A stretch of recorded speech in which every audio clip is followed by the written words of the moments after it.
Everyone knows that Five Nights at Freddy's timelines are complicated, carefully crafted, and most of all long. But what if it doesn't have to be that way? What if I could tell the entire story of Five Nights at Freddy's in just 10 minutes? Obviously, I won't be able to cover even close to all the details and subplots, and a lot of important content will be lost. But this mini timeline will go over everything you need to know to have a basic understanding of the FNaF lore. And yes, everything here is based on pure, unfiltered evidence, so no headcanons or fanfiction will appear in this theory. By the way, I'll only cover the original story in this one since the modern era isn't over yet, and the original games are the weirdest and most mysterious ones anyway. I plan on covering all the story of FNaF in my complete timeline coming next year, but for now, just enjoy the story, and if you have any questions, comment them down below and I'll do my best to answer. Just remember that this is all a theory, and let's jump into the pit and solve FNaF really, really fast. At some point around the 1970s, engineer Henry Emily and businessman William Afton started an annual mascot costume attraction similar to Disneyland called Fall Fest, which used simple mascot costumes and tech, but ended after a fire destroyed the last festival event. The unfortunate duo decided to open Fredbear's Family Diner, the first establishment made under their new company Fazbear Entertainment. Fredbear's is the first establishment we see in the FNaF 4 minigames. This is where we should talk about the families of the co-founders of Fazbear. Henry Emily had one daughter, Charlotte, and William had 3 kids. Michael, the eldest, the middle kid whose name we don't know but we'll call him the crying child, and Elizabeth, the youngest. Everything was going great for William, until 1983,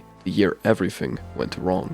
At some point toward the latter half of the year, likely late summer or early fall, the unnamed middle kid of the Afton family started getting bullied by his older brother Michael, who William tasked with babysitting him. Even though the kid liked the plushies and the Fazbear characters themselves, he was terrified of the animatronics. And Mike knew this. One prank gone wrong later, and Henry and William had a PR disaster on their hands. This is the event known as the Bite of 83. The crying child was rushed to the hospital and fell into a coma, leaving him dead to the world. William and Henry retired the old Fredbear's animatronics, and business continued. You know what? Fine. Who needed those musty old mascots anyway? Henry and William shifted their focus to their other pizzeria chain, Freddy Fazbear's Pizza. For about 2 years, everything was going great. The main characters at this new location were stylish, new, and the kids loved the place. Who cared if the pizza tasted a bit too much like plastic? Life was good for everyone. Everyone. Except one person. William Afton. William had been brooding over the death of his child ever since that fateful day. He didn't feel bad for him. He didn't feel pain for what had happened to his own son. He felt embarrassed. Henry's family was perfect. He had a loving wife and daughter who he very clearly cherished, who he loved. All William knew was that Henry would pay for the mistake that took the middle Afton kid's life. An eye for an eye, as they say. Halloween of 1983. William Afton drove up to Freddy Fazbear's Pizza on one rainy night, planning to cause some kind of damage. Any damage. It didn't matter what. But then, a perfect opportunity right in front of him. Charlotte Emily, Henry's little girl, standing alone in the rainy night, locked outside by bullies. William acted fast. He stabbed Charlotte to death and threw her in a back alley, driving back home. Later that night, as he drove home, he thought about the formerly vibrant neighborhood surrounding what had once been Fredbear's Family Diner. Instead, many families had moved out, buildings had been abandoned. No one wanted to be associated with the tragedy that happened at Fredbear's. Good. This gave William plenty of space to do what he needed. William had started to notice something. Weird behavior around the animatronic's crying child had feared so much. One day, as Afton and his eldest son Michael returned to the hospital where William's son lay dying, the fated flatline came. And William made a promise that would change his life, and that of countless others, forever. I will put you back together. William suspected that crying child's fear, maybe even his life essence, had spread onto the Fazbear animatronics in some way. He didn't fully understand how yet. He just had a feeling. At night, posters at Freddy's would shift into mockeries of his son's face, and the animatronics seemed different. There was something wrong. This change was particularly clear in Fredbear, the animatronic that killed a crying child. It moved by itself as it sat in the storage room, twitching erratically from time to time as the sounds of sobbing and screams echoed in the halls. Something was very, very wrong at Freddy Fazbear's, but William needed to know what and why. Charlie, the girl he had murdered outside Freddy's, remained as well. Her spirit somehow fused with the security puppet, an animatronic created by Henry to protect his daughter. It was when tears appeared on the puppet's mask, tears that had never been there before, William knew for sure that these two kids were possessing their animatronics in some way. He needed to recreate the fear his son had felt through Freddy's animatronics, as well as the pain he had inflicted on Henry's daughter Charlotte. William had the perfect idea. One that couldn't possibly go wrong. In 1984, Circus Baby's Pizza World was open to the public. William had carefully crafted animatronics with built-in features for luring and kidnapping kids, which he dubbed the Fun Times. Obviously, he was the only one that knew what the robots were actually meant for, so he laid out a plan. First, he would use the new Funtime animatronics to capture kids, and then he'd transport the kids to an underground testing chamber he'd built beneath what was left of Fredbear's Family Diner, where he built a nightmarish children's bedroom where the kidnapped kids would be drugged with hallucinogenic gas and forced to fight off monstrous versions of the Fazbear Entertainment characters. With the Fun Times, William wanted to connect the kids to an animatronic like what happened to Charlie. And with the nightmare experiments, he wanted to make them afraid of the mascots. Through trial and error, something had to work out eventually, right? On the day Circus Babies opened, Afton's youngest daughter Elizabeth walked up to the main animatronic, Baby herself. William had warned her not to go near the clown robot, but Elizabeth didn't listen, because William didn't know that if you tell a kid not to do something, they'll go out of their way to do it. One fell swoop later, and Elizabeth was a corpse inside the main animatronic character. Afton, tremendously embarrassed, closed up the location and blamed the closing on gas leak. The experiment hadn't worked. Or had it? Something about Circus Baby had changed. She was aware, and her eyes had changed color from a dark blue to a sharp emerald green.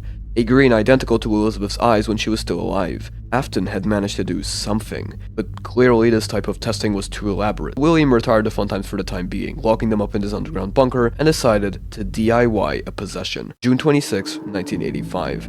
One evening, William Afton walked into Freddy Fazbear's Pizza and put on his favorite Spring Bonnie suit, luring 5 kids into a back room. As he killed the children, a 6th child walked in. The boy ran away and William followed suit. Afton did the job quickly and hid the boy's body inside the old ball pit at Freddy Fazbear's. Deep down, William knew he shouldn't have killed him, but he did anyway. William then stuffed the original 5 kids into 5 respective animatronics: Freddy, Bonnie, Chica, Foxy, and the old retired Fredbear suit, which had been named Golden Freddy by new hires. William elaborately laid out all the evidence of the murder against his partner and company co-founder Henry Emily, who was arrested and sentenced to life in jail. It didn't take long for customers to notice the animatronics acting weird. Not only did they smell, but employees noticed that they seemed to come to life in the later hours, walking around the building and making strange noises. People began losing interest and faith in the company, and the first Freddy's location closed its doors. Summer of 1987. A brand new Freddy's location is in the works, created by the new CEO of the company. The 2 previous owners, William and Henry, had disappeared and been arrested respectively, so someone else had to take on the mantle of the ringleader of the Fazbear Circus. The CEO demanded for advanced animatronics of facial recognition tech to be built, with some aspects of their design being borrowed from Afton's Fun Times, the toys. Afton came back and killed 5 more kids just to see if they'd possess a new toy animatronics, and sure enough, William's plan worked again. Fazbear Entertainment was forced to close down this new location after an incident called the Bite of 87 and move the original characters from the 1983 location to storage, including the mysterious puppet that still contained Charlotte Emily's soul. Charlotte had tried to stop William from killing both sets of kids, and it was ultimately her who connected the souls of the dead children to their animatronics by helping them accept their own deaths, and she wanted to let them rest. But first, she needed to wait. While all this had been happening, Afton knew the Fun Times needed to be used again. He was in desperate need of more examples of the power of souls in possession, so he decided to start renting the Fun Times out to capture more kids, and it worked. He managed to get tons of new test subjects to put in his nightmare chambers, and with the help of his son Michael and the extensive materials at his disposal, William discovered Remnant, a weird gooey metallic substance that could simulate life. Now all William needed was the Freddy Fazbear animatronics so he could experiment on the souls of the victims of his first murder spree. But how to get them? 1992. Freddy Fazbear's Pizza, to no one's surprise, came back like it always did, with a lackluster building on an enormously reduced budget. Afton had sent Michael to work at the previous 1987 location under the name Fritz Smith, and he wasn't gonna let him stop there. Michael went to work in his new Freddy's as Mike Schmidt. After working for 6 nights, Mike tried to extract the endoskeletons from the characters to bring them back to his father, but he was fired for tampering with the animatronics and odor, for to smell the carcasses of the kids left on the mascots. William had a problem. His son obviously didn't want to help him and only did because William forced him to, and because he promised he could bring Mike's deceased brother back. Even then, Mike couldn't do anything right. It was decided. William had to take matters into his own hands. 1994. Freddy Fazbear's Pizza was long abandoned, and William returned to the establishment to extract the endos from the Fazbear band. At first, everything went smoothly, until William returned for the Spring Bonnie's suit. He wanted to use the suit to calm the remnant and trick the fragmented memories of the spirits inside it, but as he walked inside the safe room to collect the suit, the 5 spirits of his victims appeared and chased him into the suit. I probably don't have to explain that the Spring Bonnie suit was filled to the brim with spring locks. The parts were not meant to snap into place with a human inside. William knew he was dying for a very long time as he sat there in agony, but he'd come back one day. He always would. William had instructed Michael to go down into the old Circus Baby's bunker in case he disappeared. Michael went down there and found out the true scale of what his father had done, including how he had inadvertently made Michael's sister Elizabeth possess Circus Baby. After tricking Michael into a false sense of security, Circus Baby organized herself and her fellow Fun Times into Ennard, a miscreation of wires and parts, which scooped Michael's guts out and used him as a skin suit, leaving him a rotting corpse by the time the robotic amalgam left. But William was right about the power of Remnant. Somehow, after being injected with it, Michael came back. He had one thing to do: find his father, kill him. Many years later, the murders at Freddy Fazbear's had become nothing more than an urban legend.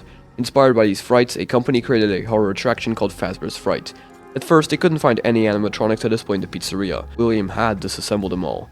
But then they found one. a real one. William Afton. William was wheeled into the attraction and left in it as a decoration, but it wasn't long before the building went up in flames. Whether this fire was caused by his son Michael or not is unclear. So, after Fazbear's Fright burned down, Afton was still very much alive.